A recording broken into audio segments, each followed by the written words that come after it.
You know, one thing also about you, Coss, that I always say about you, you wear merch, your own merch, like every day. Yeah.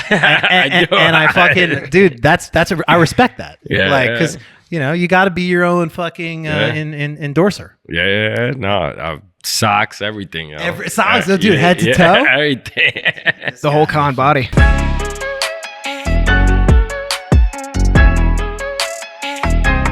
3, 2, 1.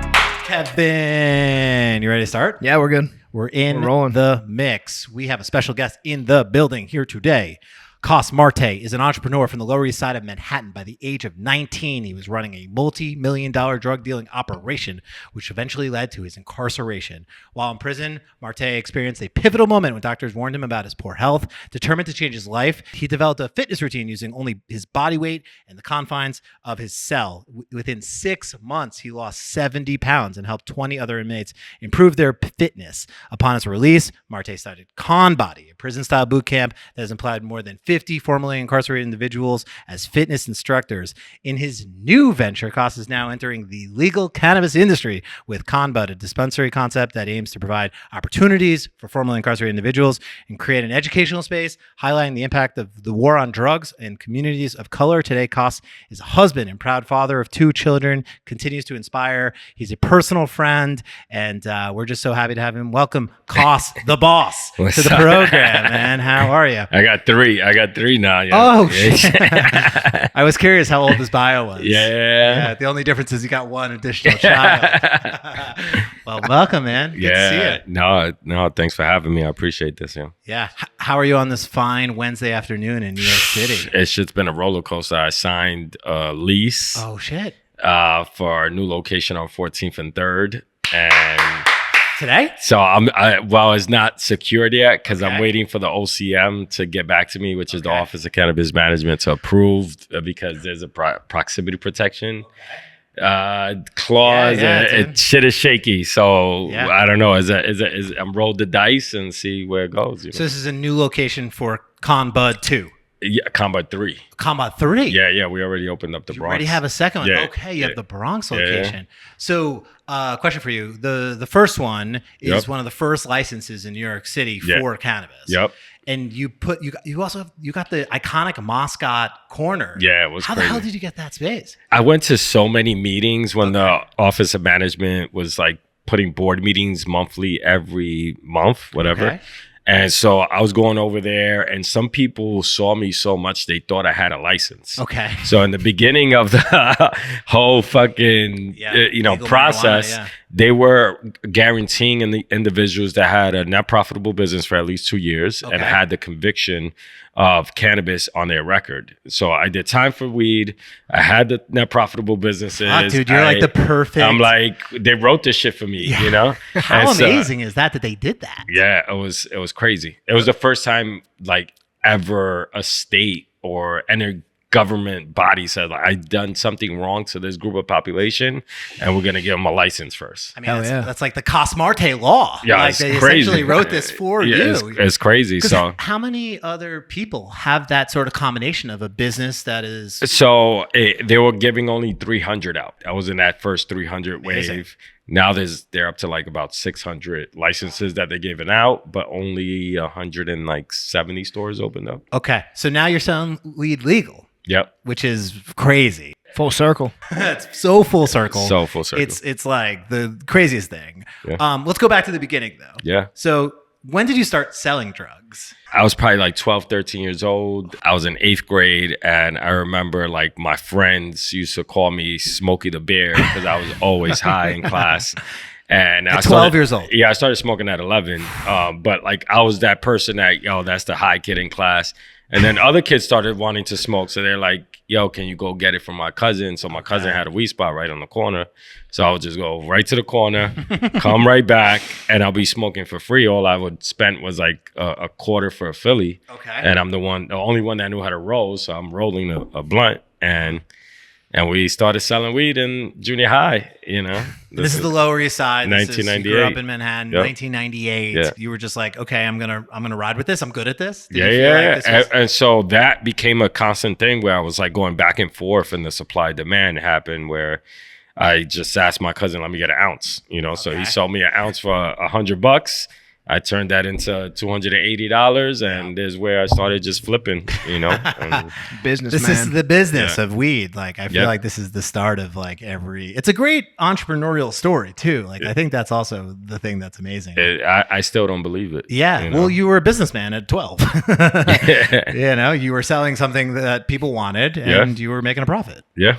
So when does it turn into like, hey, an ounce to like, hey, I'm going to hire some other guys, or I'm going to like take this up a notch? So I first started selling weed. I got first arrested at 13 for 2 nickel bags, right on the block. That's my first jail experience. Okay. How long were you in? Just a night, and just got out 13 years old, sent home.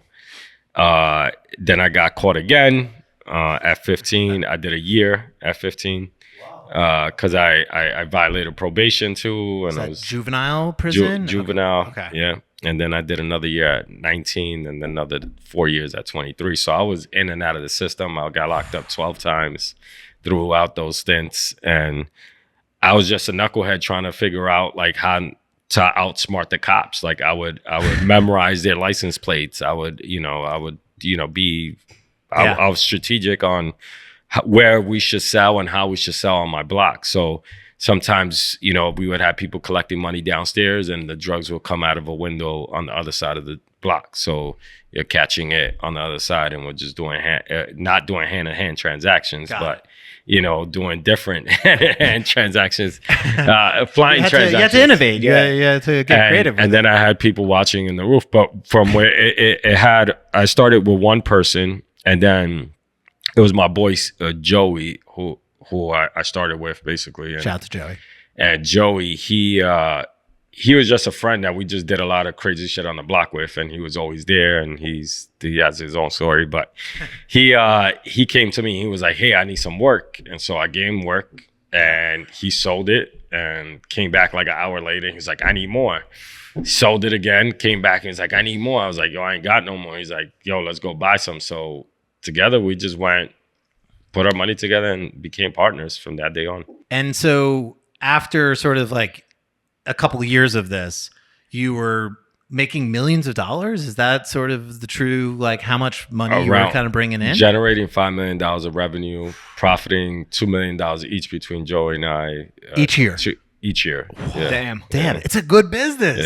Yeah. Did you have like QuickBooks? How did you like, how were you like managing all this marble kind of notebooks. Yeah. Just marble notebooks. Yeah. Like with a ruler and like seriously with marble notebooks. Do you have an accountant? Like, did you have someone like who was running the books? Calculator, and no, there was no bookkeeping. But I mean, it was so our math was simple. I didn't have no payroll. The way people got paid was that we gave them packs. So we gave them 24 packs, so $4 packs of the 24. 4 was their profit, 20 was coming back to us. Wow. And so that's how. Do you know how many customers you had at this time? So I had 7 cell phones, each maxed out about 1,500 to 2,500 customers each. Fuck, so back then, those flip phones only held 15. They'll max you out at 1,500 customers to 2,500 customers. And now you can hold 100,000, Yeah. This is your delivery service that you pretty much pioneered, yeah? Yeah, it started right on Broome and Eldridge, and there was this club called Happy Endings back in the day. It was on Broome and Forsyth. So that whole strip, me and Joe, we were running back and forth for years, and since late 90s, early 2000s, running up and down that block. And so they opened up this club, which was named after a real Happy Endings because they had Chinese girls there, like doing underground Chinatown stuff, because we're on the border of like Chinatown, Lower East Side. So that closed down. They really opened up this club called Happy Endings. That's when all the hipsters went over there. It was like Tuesday night, you'll just see a whole like 200 bikes riding down there going to this club. And me and Joey were selling weed and selling coke, you know, and then we copied. We were cool with the owner of the club, and we were like, yo, let's make happy ending cards. So we made our first business cards were called Happy Endings. It said Happy Ending. It's a brand partnership. Yeah, 3 phone numbers, and we didn't even partner. He didn't even know until he saw it in the club and was like, "What the fuck? Yeah, I can't control these kids in the corner, you know." So that shit blew up, and we started with our friends we got them bicycles, so they were riding bikes, you know, nearby, and then it started renting out vehicles, and at one point we were doing 2 shifts, 12 drivers each shift. And that's how we operated. How big was the driving radius? Like how far would you go? All tri-state. Wow. Tri-state. You were just everywhere. Yeah. We're going Jersey, Connecticut. Yeah. And so you were legitimately like a boss. Like at this point, you have like, you know, all these people out there. I acted like an idiot. Yeah, you were like you were you were running shit. Yeah. And so I mean, so I was a kid and I didn't know what the fuck I was doing. Yeah. So as far as the story goes. So you're making $5 million a year. You're keeping a couple. You're splitting it with Joey, and so you start living life. You're like, okay, I'm a rich guy. How old are you at this point? This is from 19 to 23. Okay, so you're a child, kid, and you got millions of dollars, or you got a lot of money, and it's in a shoebox, I assume. Shoe boxes. Yeah, box. Yeah, not just one box. So like, where were you going at? Like, where did you ball out? Like, restaurants? What were you wearing? Like, what were you spending the money on? We would go to like Louis on Fifth Ave and just go in there and just walk out with stupid shit. Yeah, and just dumb shit. Yeah. Like the reason and the capital that I got from, you know, starting Conbody was from my 300 pairs of Jordan sneakers that I sold. And that was my original money that I had to open up the basement under the Buddhist temple under the same corner where I sold drugs. Okay, this makes a lot of sense. So you kept the Jordans. I kept the Jordans. I didn't, you know, I just got locked up, you know, so I had all this shit. But they didn't take any of that stuff. They took my fur coats, jewelry, shit like that. Got it. But they let you keep the Jordans. They just saw it was a wall of Jordans. Like, it was a wall of sneakers. That's crazy. So what was like the most frivolous, crazy shit you ever spent your money? Do you have any like, I imagine you had some crazy nights where you're just like. I mean, strip clubs were crazy, you know. You're a 21-year-old millionaire. Yeah, it was just a lot of stuff like that. And I'm running around with a posse. Like, I'm not. You're paying for everybody. Yeah, I'm paying for everybody, you know. Eating steaks, steaks, Peter Luger's, all that type of shit. Yeah. You know? This sounds, again, like a movie. It really I mean, it was a movie. Like, literally, you heard about this horse and carriage story. Like I rented a horse and carriage from Central Park. I did not. And started selling drugs out of a horse and carriage all the way from Midtown all the way downtown. Yeah, paid $5,000 for that shit. Just living. You wearing a fur coat in a horse and buggy. I was on E and smoking weed in the horse and buggy. Yeah, that was it. Sounds like an incredible night. Yeah, this sounds like a dream. Every day was like that. You know, I was riding around the car that I had a Fleetwood Cadillac 22-inch gold spinner rims. It was in the Dub magazine, you know, and like we bought it straight off the magazine. Yeah, just like, give me that. Yeah. Had all the TVs, and we're just like the loudest ride shit. Yeah, like our cars going down the block, and the alarms are going off, and we got like a half a kilo of coke and 5 pounds of weed in the car. Oh my god! So I assume this all leads to your downfall because you're not being conspicuous. You're no, I was at that point. I'm just that when I was like 19. I got a little smarter, and so I got locked up when we started really making money at 19. Yeah. So 19 to 20, I did a year, and then when I came out, the business was Joey just came and like handed me brand new. He was running it while you were gone. Yeah. Brand new Navigator, Lincoln, a girl in the back of the car, like welcome home, type of shit. You know, does not sound real. Like this again. This is like the life only you have lived. It's crazy. Yeah. And so right back at I'm back at it. Day one, like literally, I get released out of prison. I go to my mom's house. She cooks me a banging ass Dominican dinner, and then I'm like, I hear the buzzer, bang, and I'm like, who? He's like, yo, Joey, come down. I'm like, fuck it, I'm going down, and I went down. And Yeah. And now I'm back at it. Yeah, you're back at it. And but we changed the way we sold drugs at that point. I got back out and I was like, we need to be more conspicuous. We can't, we started wearing suits. I can't rent from, what's the green? Enterprise. Yeah. I can't because you're not allowed on the premises. Well, I cracked a code where I had 20 cars at one point for $20 a day each car, and I could get to change them.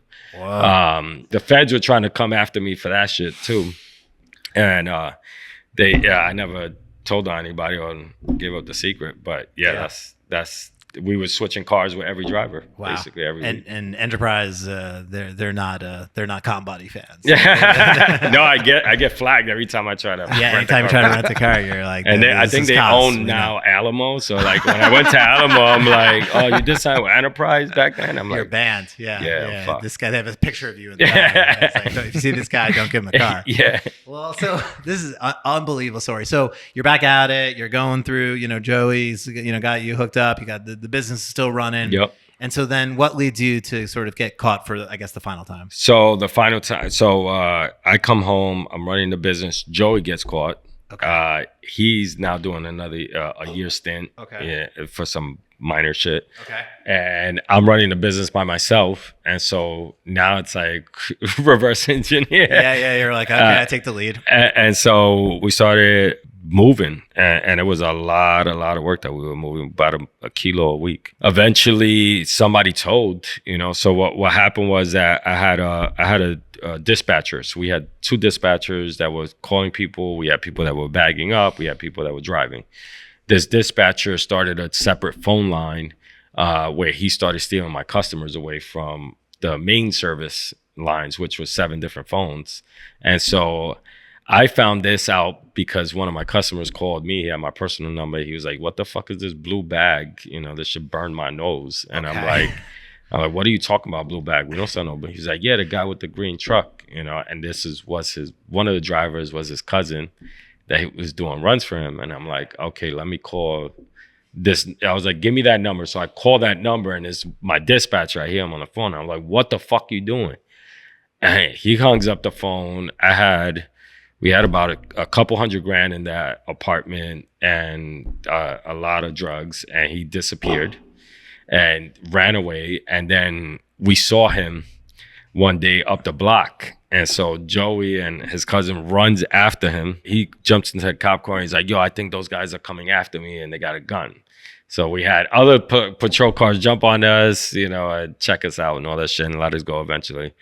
But then, long story short, Joey came out like after I got locked up for the last final stint. So all the phones started running, and this phone that he started was being tapped by the feds. And so I grabbed that phone. I had to connect on T-Mobile, and I called them, and I was like, yo, I want to snatch that phone back up with a new line, took the number, started operating the number, and not knowing we made about 42 sales to undercover federal agents. DEA agents, and the whole shit went down after they got one of my drivers. They interrogated him, and he told them exactly where everything was. Is it true that you were on acid when you got detained? Is that a true story? Yes, I was on 10 hits of acid when I was in that cell. Was that a good time or a bad time? Yeah. It was amazing. I was actually, I had they already had a secret indictment on me. The district attorney was there in the interrogation room, 2 of them, 2 ADAs. And so, and then they had about 10 federal officers, agents there, and they're all questioning me, and I'm fucking laughing, bro. I'm laughing, and I and they were like, "Why are you laughing so much?" I was like, "I'm on acid. You fucking dumbasses gave me acid," and they was like, "Send this motherfucker back in the cell." So they throw me in the cell, and I'm just bugging, looking at the fucking gates, just like swerving. It was crazy. Wow. Yeah. I mean, that's probably the last thing that they want in that. Like, but they told the judge, which was worse, because when I went in front of the judge, it took me about 30 hours. So I'm Okay. like coming down off the high. I'm cracked out basically. Oh my God. And the judge says, "Are you on acid right now?" Oh, And no. it's in my fucking scripts. And we Oh, look God. at, we go get my court Oh docs. my God. They sentenced you that quickly? Like No, but Oh, okay. I could find it. Oh, you know? got it. And so they had heard. They found out. Yeah. So what was what is the sentencing like for, I guess technically? It's just So they were trying to charge me as a kingpin in arraignment. But they couldn't stick the kingpin because they needed at least $60,000 worth of sold drugs. What they caught was like 40 sales, and I was only doing minute drug sales. Okay. Plus, they needed guns and all this shit. Okay. So, Okay. So I 4 got- years. So that's like I got relative 7 years. 7 years. 7 years, and then out of the 7, I did 4 Okay. at an early release So, program. but you felt at the time relatively it could have been worse. 7 years. Is a so long time, I was though. facing 15 to life. Oh fuck. This dude. was my 3rd felony. Oh. My And I beat this case. Well, beat it by saying like I got 7 years because Governor Yeah, Spitzer of course. cheated on his wife with that prostitute. yeah, my best friend was his assistant. So There's a whole story. Yeah, so when he got was there. impeached, Governor Patterson came into law and he Okay. reformed the Rockefeller laws, which were mandatory drug felony laws. Yeah. This was in 2009, and I'm going back and forth to court. And so my lawyer was gonna get me 12 years. I'm like, all right, I'll deal with the 12 years.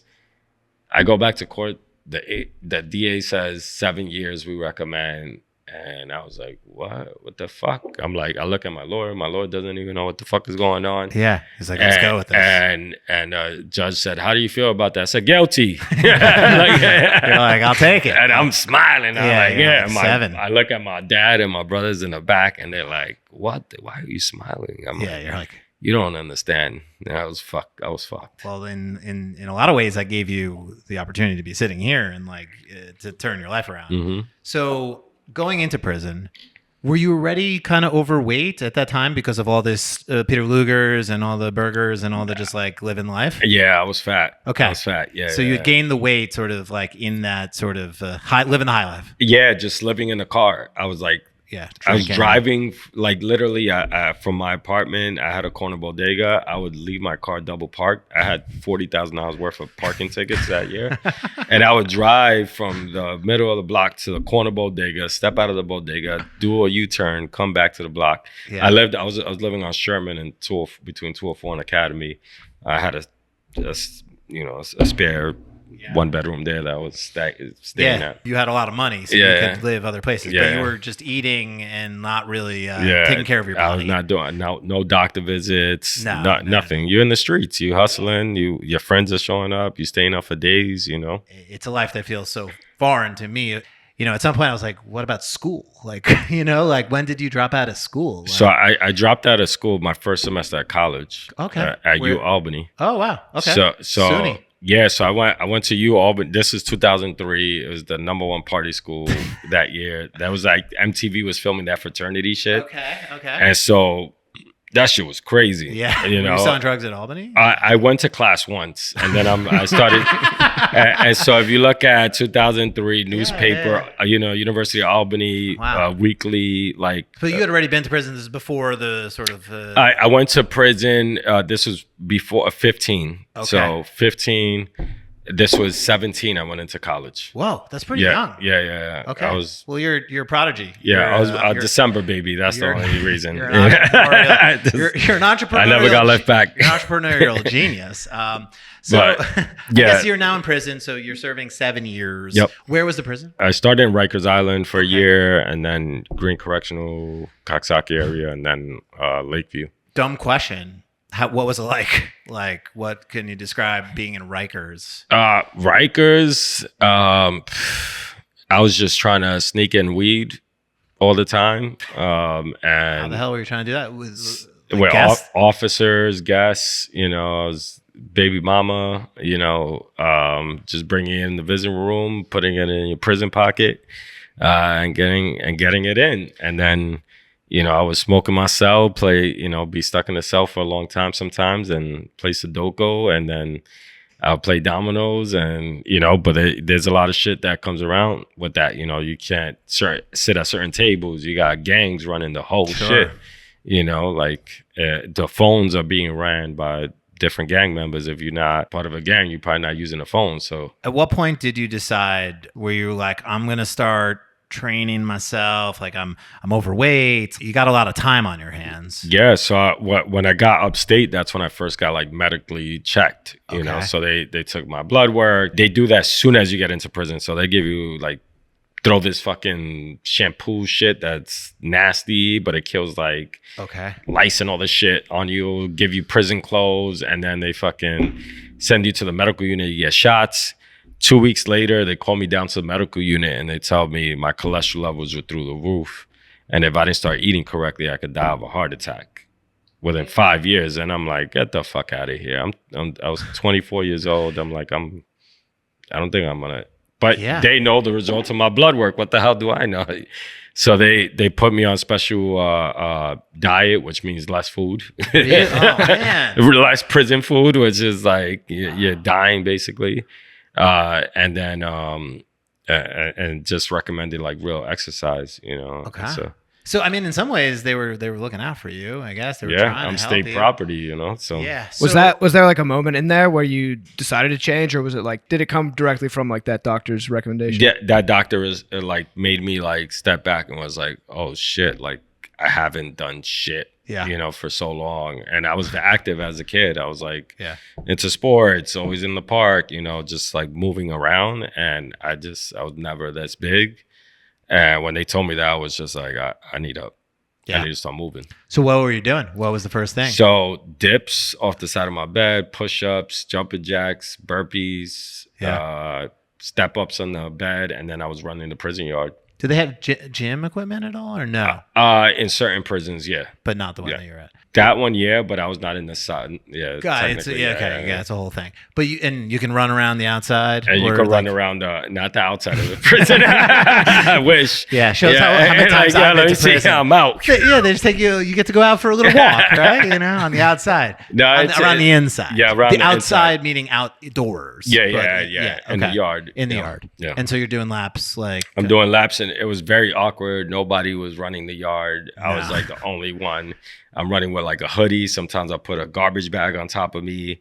You know, this is what like I guess like the sweat bag trend. Of Yeah, like yeah, clothes yeah. and all Like that Silver shit. Linings Playbook. So I grabbed a garbage bag and I made holes and then I'm fucking putting a hoodie under it and just running. Yeah. and Were sweat. people giving you a hard time about it, or were they just like. People were calling me like Fat Forrest Gump or honey bun jokes, especially because I was in front of the solitary confinement cells. Okay. And the solitary confinement cells have units in front of it, which is like small little cages where they have their rec hour. Okay. And that hour was the same exact hour that I had to fucking run the yard. So everybody's screaming at They're me. all watching you. Oh yeah, I'm the only thing. I'm like, Yeah, I'm you're the running there. entertainment. Yeah, I'm the entertainment. Especially like when it got cold upstate, I was the only person outside. Wow. Running Yeah, in you're boots. like a personal Olympics, you know? They're Yeah. just like you're Noah Lyles, Yeah. you know? You're just doing raps. Yeah, I just run around with my middle finger up. So at some point, you know, obviously this is working, right? Yeah. You're dropping pounds, you're losing weight. Did anyone else say like, let me sign up for Coss's workout plan? So I was running around the yard. I sit on a bench. It was in the yard. They have like a baseball field. They had a bench behind the batter's box. And I was sitting there and I lit up a cigarette, and this guy named Bus, we used to call him Bus because he was like the size of a bus. He was over 300 pounds. And he comes up to me. He's like, yo, I want to, can you get me a bus down? You know, like give me half of my cigarette. So I give him half of my cigarette. And I don't smoke cigarettes anymore, but he was like, yo, I want to lose weight. You know, I want to run. And I was like, let's do it. Yeah. You know, and we started running the First yard. client. First, not even. It was just like, let's run together. yeah. You know, I'm out here no matter what. Let's do it together. So we started that.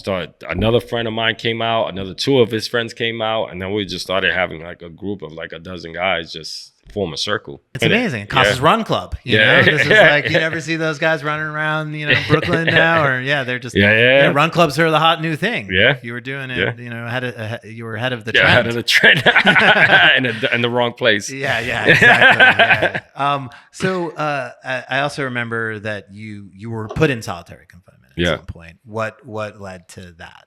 So towards the end of my incarceration, I was about to be released in 3 years. Wow. Because of this early release program. Got it. It's called Shock. It's run by ex-Marines, certain correctional officers. They basically tell you to get the fuck up and scream at you, and you have 8 minutes to brush your teeth, shower, to get changed. And if you have something wrong, they're going to smack the shit out of you. I go through this program to save myself 3 years from my sentence. So at a 7-year sentence, you do mandatory 6 out of that. And I got cut down to 3. So I had 2 months left towards my release. Almost done with the program. They called me down to the medical unit. I'm thinking I'm going to go see a dentist in the medical unit. I go down there.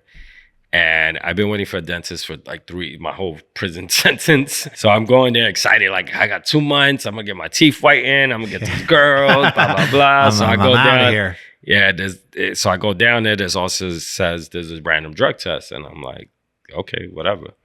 And so he puts me on the wall. And starts searching me very aggressively. And as he got between my legs, I switched my body. And as I twitched my body, he punched me behind my head. He said, "Today's not my day. Don't fuck with me." So he knocked me down to the ground. I get up from the ground, and I turn around, and he presses the button in his walkie-talkie, which was the alarm for the whole prison that goes off. About a half a dozen officers come to the scene. They beat the crap out of me. They send me to solitary confinement. Now they're saying that I'm attempting to assault an officer, refusing a drug test, all this shit, tier 3 ticket. Now I'm facing my full maxed out sentence. And I don't know what the fuck to do. I'm in this prison cell, 24-hour lockdown in the box, and just pacing back and forth. And while I'm in there, about a couple hours went by. They passed me a paper, a pen, and an envelope.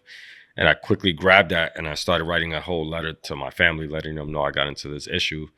And I needed a lawyer to get the fuck out of this. And then I realized I had no stamp to send out a letter with. So I'm there just sick, just like banging my head on the wall for days, you know. So while I was in that cell, I write out this letter, right? And I couldn't send it. I had to wait 30 days to get a stamp. My sister writes me about a week into being in solitary, and she says, "We found out you're in solitary. We haven't heard from you. You haven't called."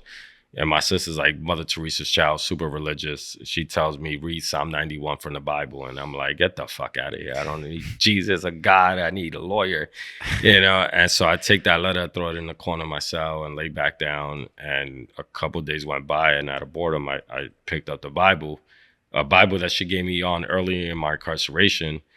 And all I used the Bible for was for address numbers, like to take down like who has the best drugs that's going to bring it from Colombia over here, you know, type of people that's in my Bible as my address book.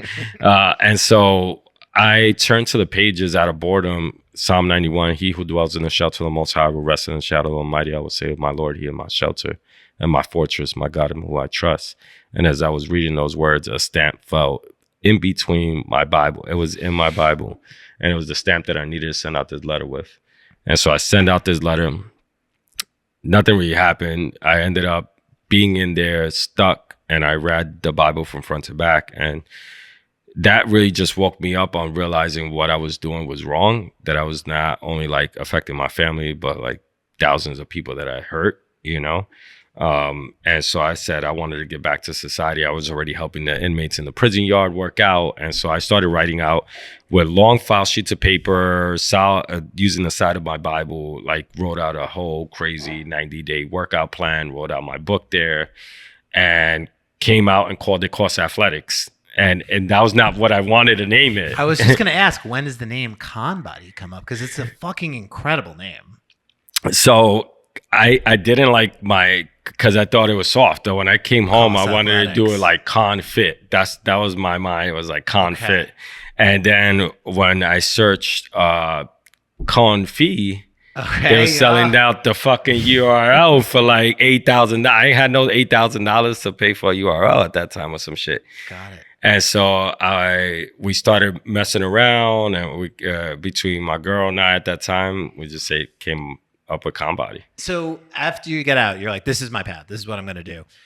Were you thinking like personal training, or were you immediately thinking like boot camp, business, like where we hire formerly incarcerated individuals? Oh, right away, I already had the idea of doing a boot camp. Okay. The idea of hiring formerly incarcerated individuals came about while I was doing this entrepreneur program. I got like a MBA Baylor certificate. That was like a 15-month boot camp. So it was very intense. 15-minute would have been way too 15 fast. minutes is easy.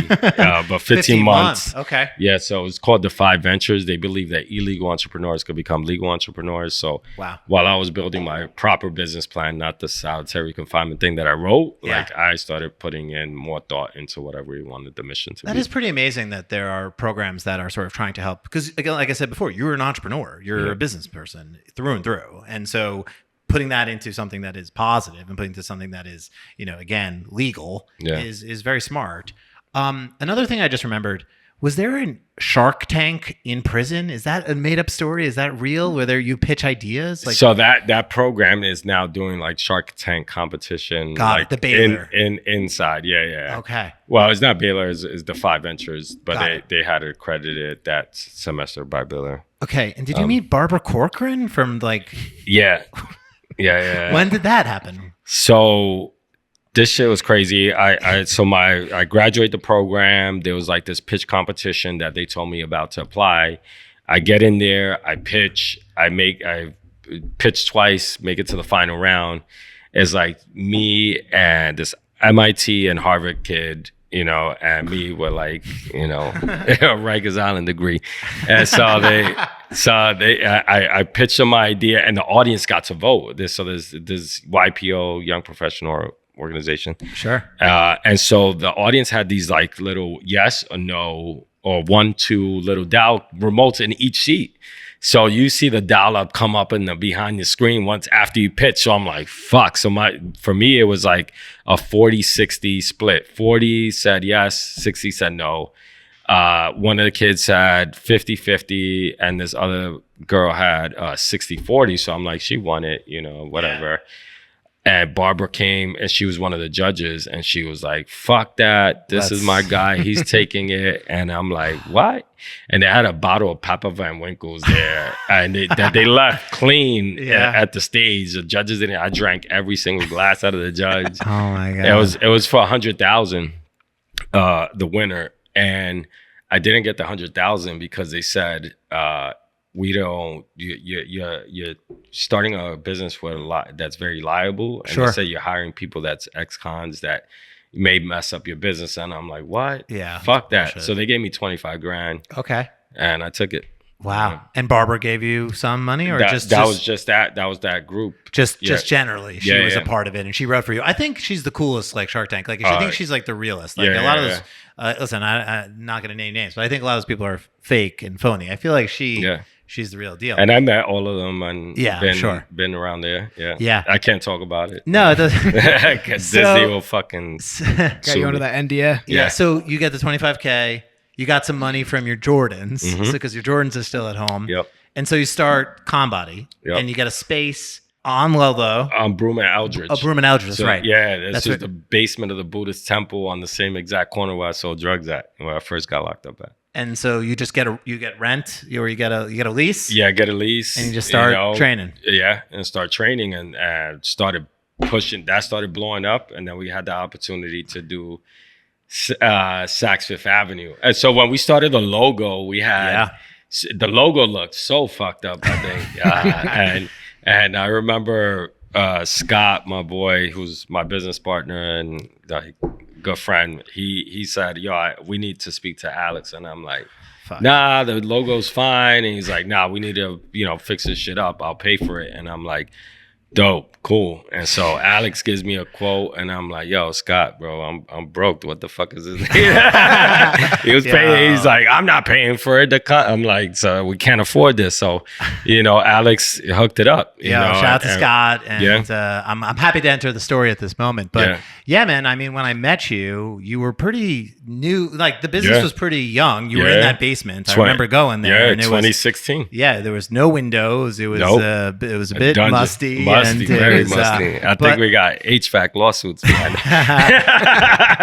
Yeah, not the safest maybe environment for class, but you had people there. There were a lot of people that were already signing up. You were, there was a business. There was a boot camp. Yeah, it was rocking, and we had at that time maybe like 10 instructors. You know, and it was awesome. And I was instantly like, this is incredible. Like, I want to be a part of this, and I want to help, and I want to just, I thought the branding looked a little, again, like it looked like it could have, helped. It would have helped you get where you wanted to go. Yeah. And then I forgot about this, but the Saks Fifth Avenue partnership happened pretty quickly after, where you went from this like dusty basement to Saks Fifth Avenue, bougiest store in America. Training a whole bunch of white women, that were buying sort of leggings. That's great. Yeah. But that was that a sort of big turning point for the business to kind of go from like, hell yeah, it really like legitimized us as like a real business, and like even before then, like people didn't even want to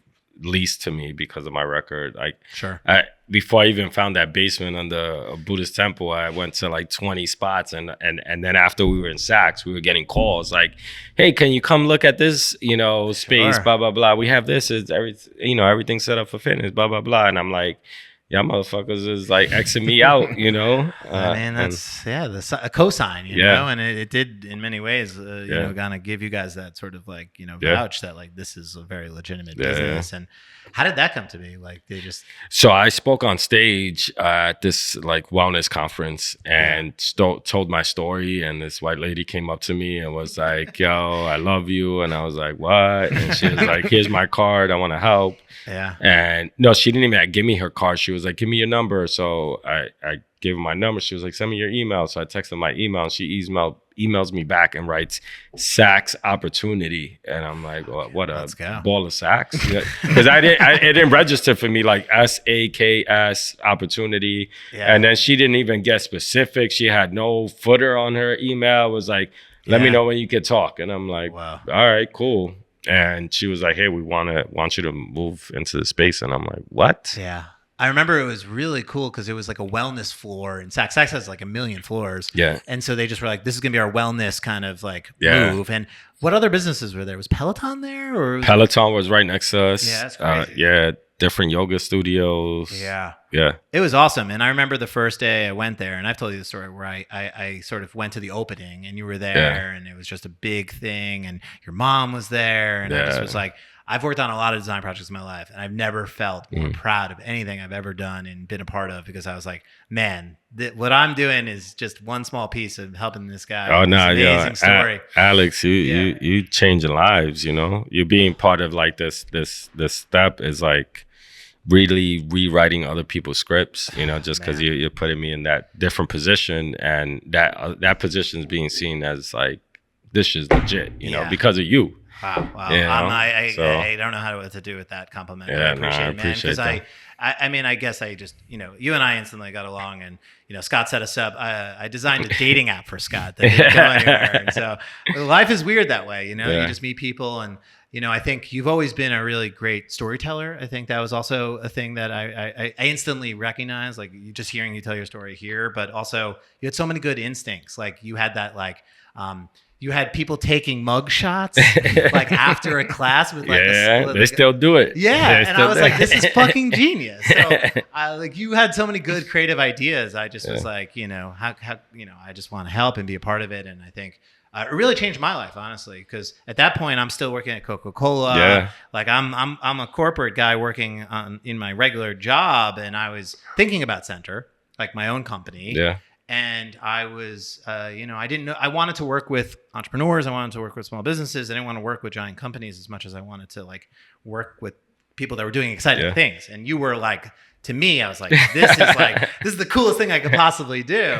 And yeah, man, it was, it changed my life too, honestly. So, and I just love how much you have embraced it. And like, again, you wear the merch every day. Yeah. You said, I remember you got the second space and I came by and you were like setting it up, and I'm like, is this up to code? And you're like, fuck code. You're like, I was like, dude, bro, you don't even know. I know. I was like, no code. I was like, Coss is the most real entrepreneur. I was like, we work with so many entrepreneurs. Everyone's a, business hustler. I'm like, like, you're not a hustler. Coss is a fucking hustler. I have no choice. No, I know, but it's like it's so much credit to you. When did you do the TED Talk? When was that? TED Talk. So I did my first one in 2014. Yeah, and you've done 2, right? I did 4. 4. Damn. Yeah. It's funny. I've been telling people you've done 2 TED Talks, so now I got to up that up. Yeah. You've done 4 TED 3 Talks. 3 kids, 4 TED Talks. That's fucking no, incredible. I did one at Hudson, New York was my first one, and then Stuyvesant, Berkeley, and China. I mean, it's incredible. Yeah, I mean, because crazy. people should need to hear your story, and it's so inspiring, and it's so motivating, and just shows you're the perfect poster child for prison reform, which we haven't even really spoken about. But it's like people that get out of the system find their way back into the system. That's crazy. And that's the big problem, right? Where it's like people can't get jobs. People don't want to hire them. People don't want to give them loans. People don't want to invest in their businesses. It's frustrating. It's very frustrating. You're setting somebody to really fail. Yeah, If you in just the future. keep saying no. When we were kids and our parents said no, what we're going to do? We're going to rebel. We're going to throw ourselves on the floor. We're going to do it sneaky, and we're going to do it anyway, And so, like, why not figure out a path, to have, like, right now we literally have a program where we're training inmates inside, giving them certifications, giving them a job day one coming out of the prison system, have a 8-week training program, internship, get full-time job right after. Like, That's it's unbelievable. The system That's is so working, important. That's so important. And again, that's like, yeah, it's a boot camp, but it's also like it's about those people. Yeah. It's about like Bobby, Charles, and like all the people that are like, you've changed their lives by giving them this opportunity. And it's like, that's what I've always felt too. It's like the more people that go to these classes, the more other, inmates that you can help. And that's people who stick with us. We got people working with us for 8 years now, 7 years, Well, so. it's amazing, man. And so Crazy. just to round it out, New York licensing, so marijuana becomes legal, in New York, and they start this program where ex-convicts who have been locked up for selling drugs get licenses. Yep.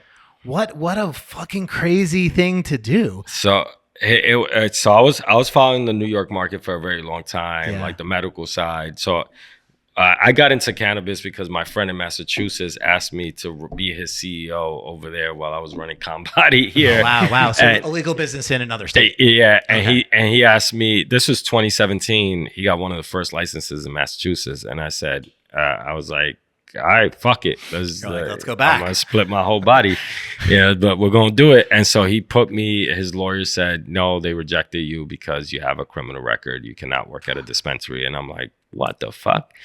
And then there was this kid named Josh Weinstein. He started this program, this club get together called Canna Gathers. So he was doing like group discussions, advocating for cannabis, pushing in the cannabis parade, for legalization, all this stuff. And so he asked me to be on his board, and this was 2018.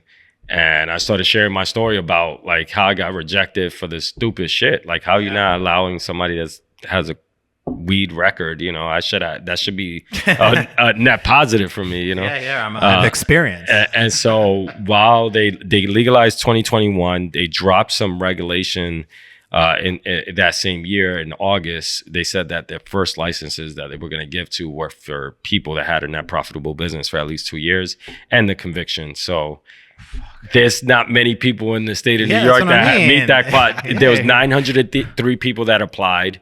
I'm shocked there's that many people that have. People just applied. That doesn't mean they qualified. They were trying to get through it. And some people got through through advocating and stuff like that. And it's fucking awesome, man. And so now we have 2 stores. We're working on our third opening. That's fucking amazing. And have over 70 people working for us. It's 70 people. 70 people. Oh my God. One of my favorite parts of the story is you emailed me and you're like, yo, can I get a logo for Conbud? And I was thinking about it. I was like, man, maybe I should bring this into the studio. Maybe I'll have a bunch of people design and work on it. I was like, nah, I got this. I'll just do it myself. And so I spent like an afternoon on it. Like I just was like, okay, I'm going to do this. And I put together a deck. I sent it to you. And like, I don't even know if you wrote me back. You probably like, yo, I love it. And like that was it. And that was it. And the next thing I know, it's on the side of a fucking building. I was like, I didn't even send him the files. I just sent him a PDF. I was like, this guy's... Yeah, we're still working out of that PDF. I don't think you got the file submitted. Yo, it's like you didn't even get the like working files. You're just like, I got it from here. I'm good. And you're selling merch and T-shirts. And I just am so happy that it's working. And also the space that you got, right, is the Mouse building. So you have Conbody up top, yep, and then you have Conbud below. Yeah, get your body right, get your mind right. What a fucking tagline! Do people go take fitness class and then go downstairs every day? Oh my every God, day, that fucking every rules. Day. That's literally. I'm like teaching class and telling them like, get your mind right downstairs after you get your body right here, and people are walking downstairs and buying their drinks, their edibles, their smoke, whatever form they want to consume. They're getting it. This is the best. How much better is the weed you're selling now than it was back in the day? They're still not sour diesel, the original sour diesel. So that sucks. It's hard to find. That's that vintage memory. Oh man, I got caught with 5 pounds in my last case. That was very memorable. So you gotta find it. You gotta get somebody on it. I've been searching on a cut. It's hard. Nobody has it. Somebody says they have it, but they're gonna sell it for $1 million. Oh God, amazing! So I gotta get you out of here because you got somewhere to go. Yeah. But really quickly, this is a documentary. Yep. So Conbody versus Everyone. Yep. Premiered at Sundance this year. Yep. Tell me about this. So I partnered up with Deborah Granix. She's a 4-time Academy Award director nominee. She's like a motherfucking monster. So 10 years ago, I met her friend on the train and we had a conversation. We exchanged numbers. We had a meeting with him and Deb in a coffee shop. And she was like, can I follow you around with a camera? And I was like, I don't care. I had no idea who the hell she was. And it was not until like 4 years after she's recording me, Ben Foster, that girl from that 70s show who did like the Orange is the New Black, the Tall with the black hair, the girlfriend, Piper's girl.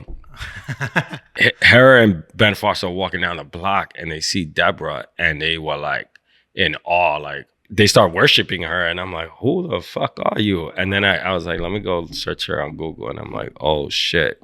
And she's just been like following me around. And so long story short, she followed me around for over 10 years now. Yeah, I remember when we were working on the branding project. Yeah. I remember meeting her because she was filming you a bunch. Yeah. Am I in this doc? What's going on? Yeah, here? I think so. What? Maybe. Yeah. So I don't know. You got to see it, Alex. I guess where's it going? Is it going Netflix or Peacock? We're pitching it. We're pitching it because it's 6-part docuseries. She's chopping it down to 5, but like episodic. It's episodic and it's a lot. It's a lot. I'm so excited. So at Sundance, did it premiere? It's two parts, 4 and 5. We jumped right into the middle of it, so people could see crazy stuff. But yeah, how was it received? A standing ovation. Everybody, great reviews. It was good. I'm just like, if the networks buy it, then that's a decent check. Right. I mean, that would be huge. And again, it would also get the brand out there. Yeah, I watch a lot of documentaries. Hell and, yeah. You could be like, what's his name? Ryan Serhan, the Selling Manhattan guy. Yeah. He's flipping $1 million homes because he's got TV show. So I don't know, man. That's super exciting. And certainly let me know whenever that is out there because I want to see it.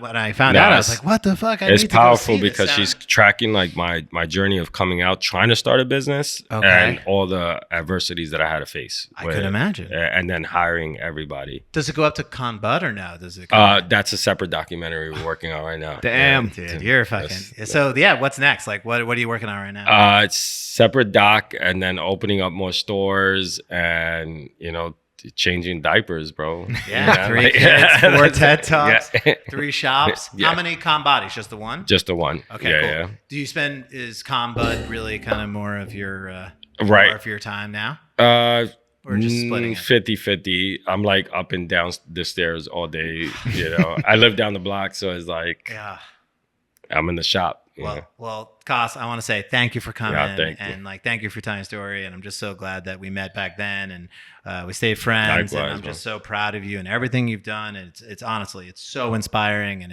thank you. It puts so much other shit in perspective too. Just all the stress of life and business, and if you've gone through some real fucking shit and you've come out, a better person, helping other people, inspiring people, making shit happen, and and wearing the merch every day. Yeah, which represent. exactly, you got to represent your own brand. So, thank you so much, man. Thank you for coming, Kevin. Any last words? No, that's it. Thank you, man. Thank you. Have a good one.